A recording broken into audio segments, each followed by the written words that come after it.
Good morning. अब हम नया चैप्टर स्टार्ट करने जा रहे हैं, चैप्टर 5, जिसका नाम है कर्वेचर। तो देखिए, कर्वेचर शब्द आया है हमारे पास कर्व से। कर्वेचर समझने के लिए हम दो आर्क लेके चलते हैं किसी कर्व की। एक तो हमने ये देखा कि ये कोई आर्क है किसी कर्व का, और एक हम ले सकते हैं कि ये कोई आर्क है किसी कर्व का। तो आप देखिए, ये जो कर्व है ये कम डिस्टेंस में कितना टर्न कर रही है, ये उतने डिस्टेंस में ज़्यादा टर्न कर रही है, ये उतनी डिस्टेंस में कोई खास टर्न नहीं कर रही। तो आप ये जो हम देख पा रहे हैं कि कितने शार्पनेस है उसकी टर्न करने की, उसी को हम कर्वेचर बोलते हैं। यानी हम इसकी डेफिनेशन बनाए तो हमारे पास वो क्या बन जाएगी कि rate of change of the direction of tangent with respect to the arc length, उसको हम कर्वेचर बोलते हैं।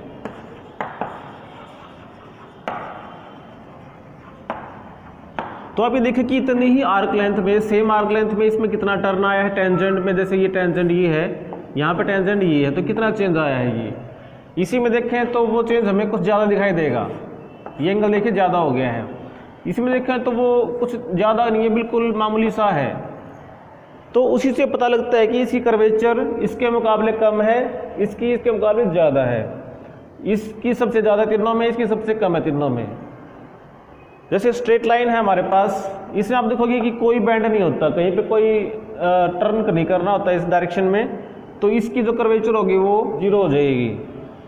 ऐसे ही अगर हमारे पास सर्कल है, सर्कल में आप देखोगे कि हर एक पॉइंट पे वो सेम रेट ऑफ चेंज होता है, मीन्स जो कर्वेचर है वो आपकी इसमें कांस्टेंट होती है। तो कर्वेचर को आगे स्टडी करने के लिए, फॉर्मूला निकालने के लिए हम सबसे पहले इंट्रिंसिक इक्वेशन पढ़ते हैं किसी कर्व की।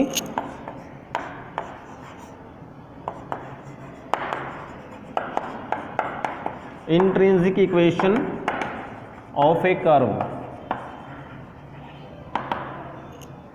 जैसे ये देखिए, हमारे पास कोई कर्व है और इसमें ये इसका ए पॉइंट है जिसको हम फिक्स पॉइंट बोलते हैं, और इस पर ये टेंजेंट है, tangent at A.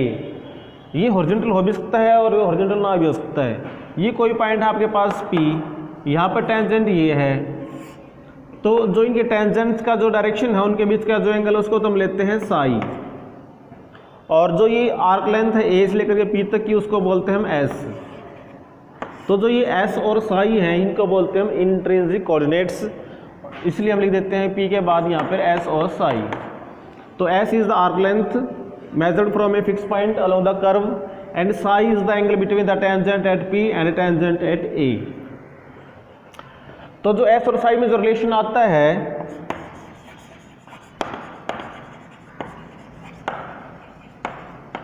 S and psi is called, वो जो इक्वेशन बनती है उसको बोलते हैं हम इंट्रिंसिक इक्वेशन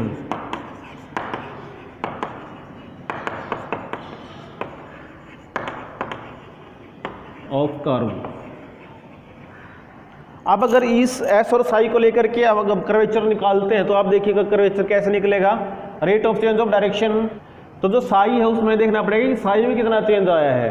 तो जैसे ये पी पॉइंट है, अब कुछ टाइम के बाद मान लीजिए पॉइंट हो गया, ये थोड़ी डिस्टेंस के बाद इस डिस्टेंस को हम ले लेते हैं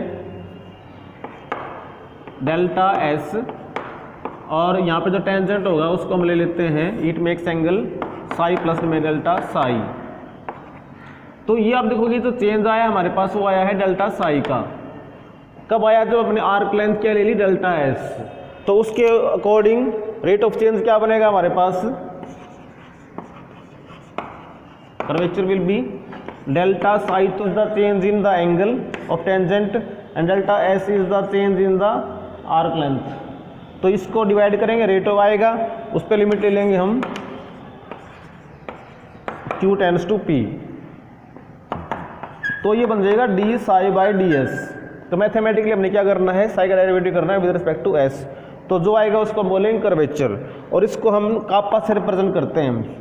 ये ग्रीक लेटर है हमारे पास, काप्पा के टाइप का बनता है। तो kappa is the curvature of a curve defined as D psi by D S. अब हम एक सर्कल के लिए कर्वेचर निकाल के देखते हैं कितनी आती है।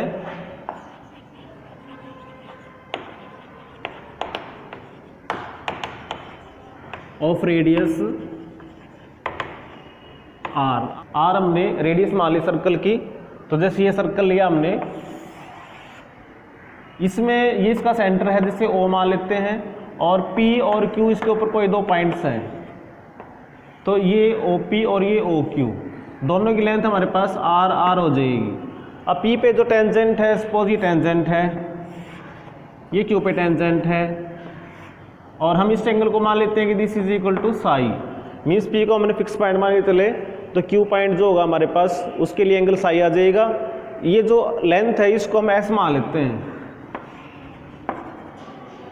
तो आप ये देखिएगा कि S, R और साई में क्या रिलेशन है। देखिए ये साई तो ये भी तो साई है हमारे पास, यहाँ से S, साई और R में क्या रिलेशन आएगा, ये आर्क लेंथ, ये रेडियस, ये angle subtended at the centre. तो यहाँ से रिलेशन बनता है, हमारे पास फॉर्मूला था कि L is equal to R theta. यहाँ पर L की जगह है S, R तो R है ही, और थीटा की जगह हमारे पास है साई। तो रिलेशन हमारे पास आता है S equal to R psi, जहाँ पे R इसकी रेडियस है, कांस्टेंट है। तो this is the relation between S and psi. Equation of circle with radius R is, तो वो क्या बन गई, S is equal to R psi. ये सर्कल की रेडियस बन गई। हमने कर्वेचर निकालना है तो उसका फॉर्मूला है d Sai by D S. यहाँ से आप साई निकाल लो चाहे तो, या डायरेक्ट डेरिवेटिव कर दो। तो जैसे डेरिवेटिव करेंगे तो D S by D Sai आएगा, यहाँ पर ये R बच जाएगा, साई का 1 हो जाएगा। यहाँ से अगर हम कर्वेचर निकालें जो कि D psi by D S आएगा, तो आएगा 1/R। तो curvature is equal to D psi by D S, और it is equal to 1/R, और R कांस्टेंट है तो ये भी कांस्टेंट।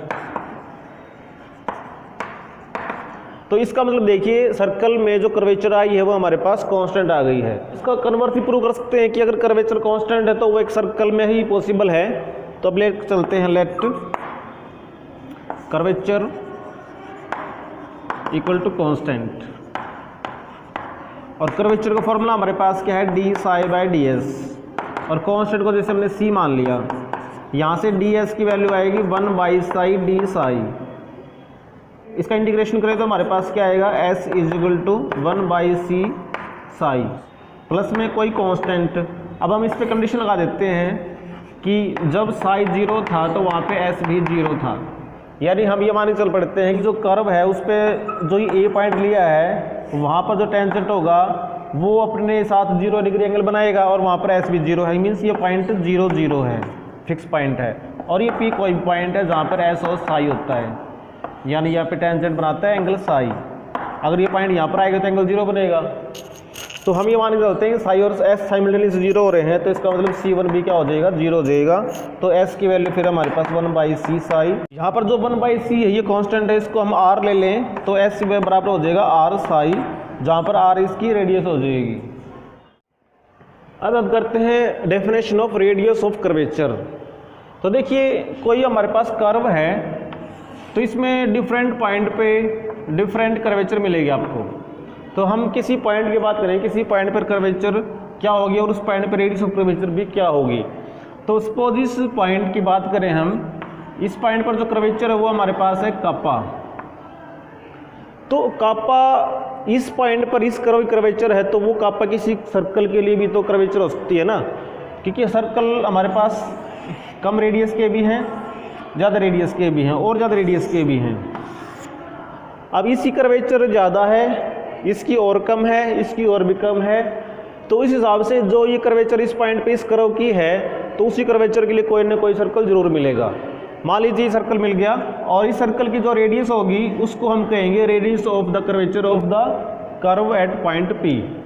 तो डेफिनेशन हमारे पास क्या बन जाएगी कि radius of curvature at A point P of a curve is defined as the radius of a circle with the same curvature. तो यानी इस पॉइंट पर जो कर्वेचर है उसी कर्वेचर का सर्कल लेंगे, उस सर्कल की जो रेडियस होगी उसको हम रेडियस ऑफ कर्वेचर कहेंगे। तो जैसे ये कर्वेचर यहाँ पर इसी कापा है तो इसकी भी कापा ही होगी, और अगर इसी कापा कर्वेचर है तो वो हमें कर्वेचर पता है कि कैसे निकालते सर्कल में, वो होती है 1/r, दैट इज रेडियस का रेसिप्रोकल। तो इसकी रेडियस हमारे पास क्या आएगी, फिर यहाँ से 1/कापा आएगी। तो और कापा क्या था, इसी कर्वेचर, तो कर्वेचर का हमने क्या कर दिया, रेसिप्रोकल कर दिया। तो देयरफॉर रेडियस ऑफ कर्वेचर, इसको हम रो से रिप्रेजेंट करेंगे और वो क्या हो जाएगा कि जो कर्वेचर होगा उसका रेसिप्रोकल हो जाएगा। तो कापा का रेसिप्रोकल हमारे पास क्या बनेगा, ds/d साई। तो ये फॉर्मूला आ गया हमारे पास कि ds/d Sai is the radius of curvature at point P of any curve.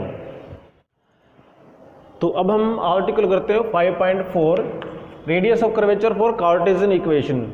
Cartesian equation में हमारे पास कोऑर्डिनेट्स होते हैं x एंड y। तो सपोज ये कोई कर्व होगी जिसमें कोऑर्डिनेट्स होंगे किसी पॉइंट के ऊपर x एंड y, और कर्व कैसी होगी, y is a function of x। तो इसमें हम रेडियस ऑफ कर्वेचर कैसे निकालेंगे, the given curve is y as a function of x।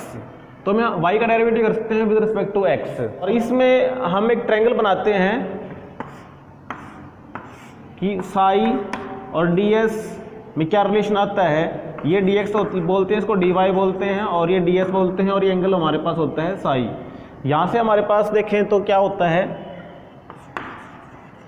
dx बटे में ds जो होता है आप देखोगे वो होगा आपके पास cos साई।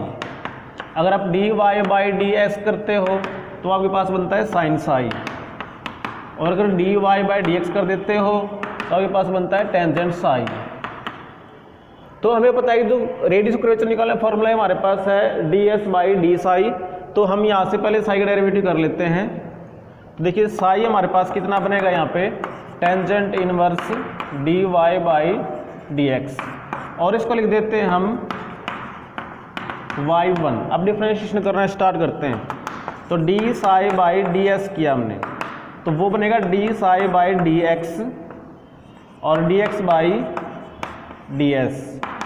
तो d साई/dx हमारे पास यहाँ से आएगा, टेन इनवर्स का फॉर्मूला होगा हमारे पास 1/1 प्लस y1 का स्क्वायर, और y1 का डेरिवेटिव हो जाएगा y2, और dx/ds हमारे पास है cos साई।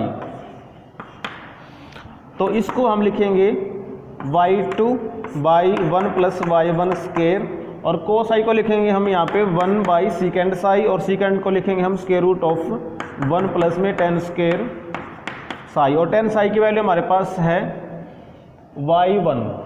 तो यहाँ से हमारे पास वैल्यू आ गई y2/1 प्लस y1 का स्क्वायर, और इसकी पावर हाफ, तो पावर होगी 3/2। तो ये हमारे पास फॉर्मूला आ गया d साई/ds का, दैट इज कापा का। अगर हम यहाँ से रेडियस ऑफ कर्वेचर निकाल लें,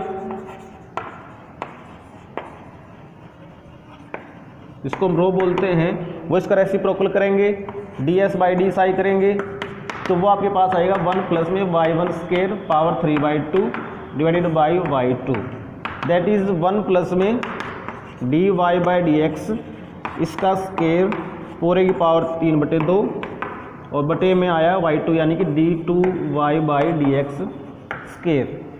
तो ये फॉर्मूला बन गया।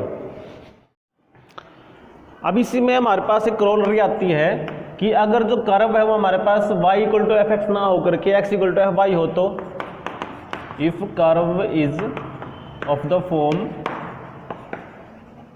x as a function of y, means x y का फंक्शन है, उस केस में देखो एक तरह से हमने एक्स और वाई को इंटरचेंज कर दिया। बनाएंगे इसकी शेप को, जैसे ये ऐसी बनी हुई है तो हमारे पास ये जहाँ पर एक्स है वहाँ पर वाई बन जाएगा, वहाँ पर वाई की जगह से बन जाएगा, यानी कुल मिला के हमारे पास कुछ ऐसी दिखाई देगी। लेकिन एक चीज़ कॉमन है कि जो पॉइंट है पी, पॉइंट पर कर्वेचर भी सेम रहेगी। ये बिल्कुल वैसी है जैसे कि हमने यहाँ पर एक मिरर रख दिया हो, उसकी इमेज हम इसमें देखें तो ऐसे बनाएगी। तो उसमें होना क्या है, एक्स और वाई को इंटरचेंज कर देंगे, तो जो रो आपके पास आएगा उसमें यहाँ पर आ जाएगा dx/dy, इसका स्केयर और पावर 3/2 और यहाँ पर d2x बाई dy स्केयर, और कोई चेंज नहीं आना। अब रेडियस ऑफ कर्वेचर निकालते हैं इम्प्लिसिट फॉर्म ऑफ कर्व के लिए, जिसमें कि x और y एक्सप्लिसिटली डिफाइन नहीं होते, x और y का एक कंबाइंड फंक्शन होता है इक्वल टू 0। कोई कैसे भी हमने तो डेरिवेटिव करने हैं। The given curve is f(x,y) equal to 0। यहाँ से डेरिवेटिव करके हम dy बाई dx निकालेंगे पहले। तो differentiating with respect to x, तो देखिए हम सबसे पहले लिखेंगे curly f by curly x, और x का x में डेरिवेटिव आपके पास 1 हो जाएगा। प्लस में लिखेंगे curly f by curly y और इनटू में dy by dx is equal to 0, because we are treating y as a function of x। अब यहाँ से अगर हम dy बाई dx निकाल लें तो उसकी वैल्यू आएगी, ये नेगेटिव हो जाएगा, माइनस में करली f by curly x divided by करली f बाई करली y। इसको शॉर्ट फॉर्म में अगर आप लिखना चाहो तो माइनस में इसको f(x) और इसको f(y), ये ऐसे लिख देंगे। अब डबल डेरिवेटिव और करते हैं, तो यहीं से कर लेते हैं। Now d2y by dx square, तो इसमें u बाई v से करेंगे तो v एज इट इज रखते हैं, माइनस को बाहर ले लेते हैं कॉमन, तो curly f by curly y as it is, और curly f by curly x का डेरिवेटिव करेंगे विद रिस्पेक्ट टू x। तो विद रिस्पेक्ट टू x करने से पहले हमें y में भी करना पड़ेगा, because f is a function of x y, सो करली f by curly x is also a function of x and y। तो एक बार x में करेंगे फिर y में करेंगे। तो जैसे हमने ब्रेकेट लगा दी, तो curly f by curly x का डेरिवेटिव हमने x में किया, तो हम लिखेंगे करली 2f by curly x square, और x में करेंगे तो 1 ही आएगा। प्लस में आप करते हैं इसका derivative with respect to y, तो हम लिखेंगे करली y करली x, और y का करेंगे हम x में तो dy बाई dx, ऐसे लिखा जाएगा। फिर माइनस में अब ये एज इट इज, और इसका डेरिवेटिव करना है, इसका भी ऐसे ही होगा, बिकॉज करली f by curly y is again A function of x and y। तो ब्रैकेट लगा दिया हमने, तो करली 2f बाई करली x करली y, पहले हमने x में किया और x का x में करेंगे फाइनली तो 1 हो जाएगा। प्लस में अब ऐसा करते हैं y में, तो हम ऐसे लिखेंगे, और y का x में करेंगे तो dy बाई dx लिखेंगे, और ब्रैकेट बंद, और डिवाइड हम करेंगे इसको इसके स्केयर से, that is curly f by curly y का स्केयर। इसमें हमने dy बाई dx की वैल्यू रखनी है, तो this is equal to minus bracket लगा लेते हैं, करली f बाई करली y और ये करली 2f by curly x square, plus में करली 2f बाई करली y करली x, इसकी वैल्यू हमारे पास है dy बाई dx की, माइनस में ये बटे में ये, तो हम एक ब्रैकेट और लगा लेते हैं, माइनस करली f by curly x divided by करली f बाई करली y। उसके बाद ये ब्रैकेट बंद, इसको करली ब्रैकेट बना देते हैं। उसके बाद माइनस में करली f बाई करली x, फिर यहाँ भी ऐसे ही ये एज इट इज, प्लस में करली 2f by curly y square, और इसकी वैल्यू फिर से लिखेंगे माइनस में करली f by curly x divided by करली f बाई करली y, और ये ब्रैकेट बंद, ये भी ब्रैकेट बंद बीच में, और डिवाइड में हमारे पास इसका स्केयर, उसको यहाँ लिख देते हैं, तो -1 बाई करली f बाई करली y का स्केयर।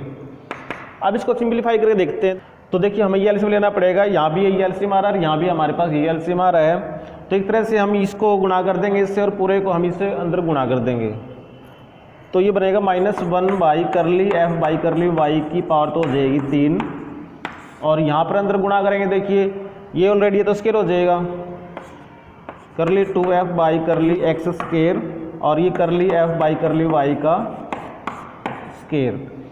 अब इसको यहाँ पे देखें गुणा करके, तो ये माइनस में आ जाएगा, देख तो ये है हमारे पास करली 2f बाई, इसको करली x करली y लिख देते हैं, और एक ये और एक ये, तो दोनों गुणा करेंगे तो लिखेंगे curly f by curly x और curly f by curly y। ये तो हमारे पास जब मल्टीप्लाई तो कैंसिल हो गया माइनस में, यहाँ पर भी इससे गुणा करेंगे और एक इससे भी गुणा कर रहे हैं, तो हम लिखेंगे करली 2f बाई करली x करली y और curly f by curly x और curly f by curly y। Last term में हमारे पास क्या बचेगा, माइनस माइनस प्लस, और ये लिखा जाएगा, ये सेम है तो स्क्वायर हो गया, और एक ये करली 2f by curly y square curly f by curly x और इसका स्क्वायर। तो ये यहाँ तक आ गया ये। तो इसको और सिंप्लीफाई करते हैं तो हमारे पास वैल्यू क्या आती है d2y by D x square की। इसको देखिए, इसको लिखेंगे हम f(x), इसको लिखेंगे हम f(y) और इसका हो गया स्क्वायर माइनस में, ये देखिए दोनों टर्म्स हमारे पास सेम सेम है तो 2 टाइम्स हो गया। इसको लिखेंगे हम f(xy) और ये f(x) ये f(y), उसके बाद प्लस इसको लिखेंगे हम f(y), इसको लिखेंगे हम f(x) और इसका है स्क्वायर, और डिवाइड में हमारे पास क्या है f(y) और इसकी पावर 3, और बाहर है नेगेटिव साइन तो माइनस भी आ गया। तो ये वैल्यू आ गई हमारे पास d2y by D x square की, और dy बाई डी एक्स हमारे पास ये तो दोनों चीज़ें हैं तो रेडियस ऑफ कर्वेचर फॉर्मूला लिख सकते हैं। तो therefore radius of curvature rho is equal to, formula था हमारे पास 1 प्लस में y1 square power 3/2 divided by y2। तो इसमें वैल्यू रखते हैं, जैसे y1 की वैल्यू रखेंगे y2 की वैल्यू रखेंगे। तो यहाँ से रो की वैल्यू आ गई 1 प्लस y1 स्क्वायर, तो y1 हमारे पास ये, इसका स्क्वायर करोगे तो f(x) स्क्वायर बटे में f(y) स्क्वायर आएगा। तो हम यहाँ पे सीधा अच्छा लिख देते हैं एलसीएम लेने के बाद कि f(x) स्क्वायर प्लस में f(y) स्क्वायर और पावर होगी 3/2, और जो f(y) का स्क्वायर आया वो बटे में उसकी पावर 3/2 करी तो पावर 3 हो गई, वो इसकी पावर 3 से कैंसिल हो जाएगी। तो डिवाइड में हमारे पास क्या बचने वाला है, सिर्फ ये बचेगा f(x)(x) f(y) स्क्वायर माइनस में 2 f(x)(y) f(x) f(y) प्लस में f(y)(y) f(x) स्क्वायर। तो ये हमारे पास रो की वैल्यू आ गई। यहाँ पर प्लस माइनस जो भी था उसको हम नहीं लेंगे, पॉजिटिव वैल्यू ही लेंगे, रेडियस ऑफ कर्वेचर लेंथ है। अब हम रेडियस ऑफ कर्वेचर निकालते हैं फॉर पैरामीट्रिक इक्वेशंस, मीन्स जो एक्स और वाई हैं वो किसी पैरामीटर की फॉर्म में दे रखे हैं। तो लेट कर लेते हैं कि x is a function of t and y is a function of t are the parametric equations of the curve. तो हमने करना वही है, y1 y2 निकालने हैं। तो देयरफॉर हम डेरिवेटिव करते हैं x का विद रिस्पेक्ट टू t, तो हम लिखते हैं x डैश दैट इज कि dx बाई dt। ऐसे ही y डैश निकालते हैं हम dy बाई dt। अगर हम यहाँ से dy बाई dx निकालें तो उसका फॉर्मूला हमारे पास क्या बनेगा, y डैश बाई में x डैश। अब अगर डबल डेरिवेटिव करना है तो d2y by D x square आपके पास होगा कि ये देखिए जो y dash by x dash है it is a function of t, तो पहले हम इसका डेरिवेटिव करेंगे विद रिस्पेक्ट टू t, और फिर t का हम डेरिवेटिव करेंगे with respect to x।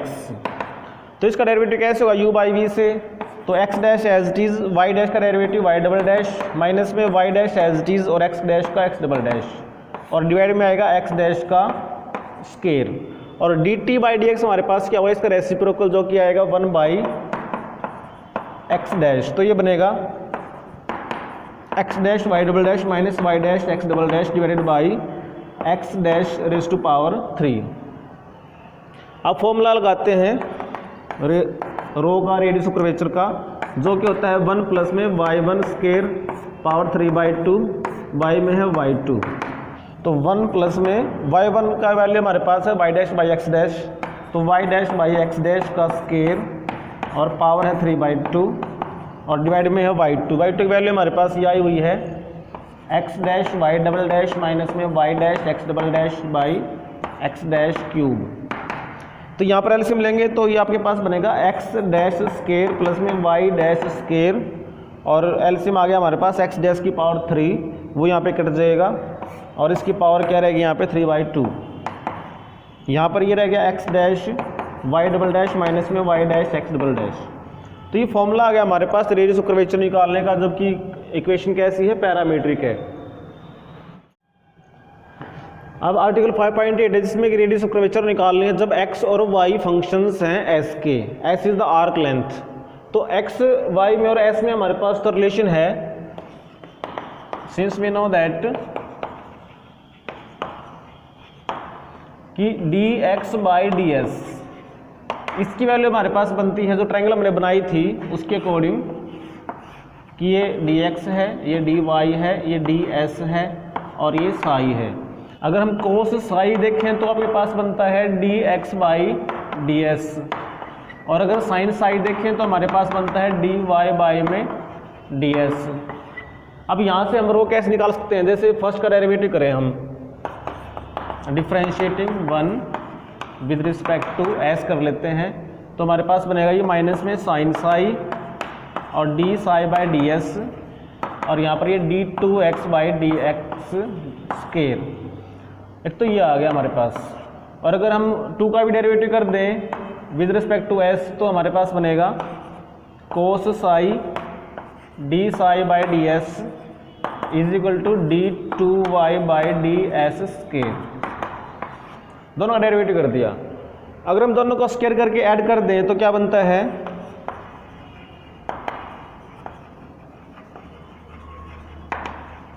Three and 4, उससे क्या हुआ देखिए, sine square plus cos square हो जाएगा 1, और ये d psi by D s का स्क्वायर आ जाएगा, और यहाँ पर ये बचेगा d two x by D s square, इसका स्क्वायर प्लस में d two Y by D s square और इसका स्क्वायर, और ये आपके पास है 1 बाई रो, तो 1 बाई रो का स्क्वायर आ गया ये। तो एक तो हमारे पास फॉर्मूला ये बन गया। एक और कर सकते हैं, जैसे फर्स्ट में देखें ऑल्सो फ्रॉम 1, यहाँ से जो कोस साई है इसको अब देखें तो D x by D S है, तो इसको लिख सकते हैं D x by D psi और D psi by D S. अब जो D psi by D S है इसका रेसिप्रोकल आप इधर लेके आएंगे तो आपके पास बनेगा ये रो, तो यहाँ से लिख देते हैं रो कोस साई, और ये बच गया D x by D Sai.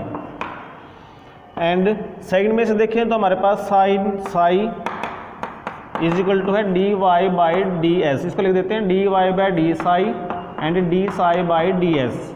यहाँ से भी इसको इधर ले आएंगे तो D S by D psi वो बनेगा रो, तो rho sine psi is equal to D Y by D Sai. तो जैसे आपके पास ये 2 इक्वेशंस और आ गई जिसको लेट कर लेते हैं 5 एंड 6। अगर इनका भी स्क्वायर करके ऐड कर दें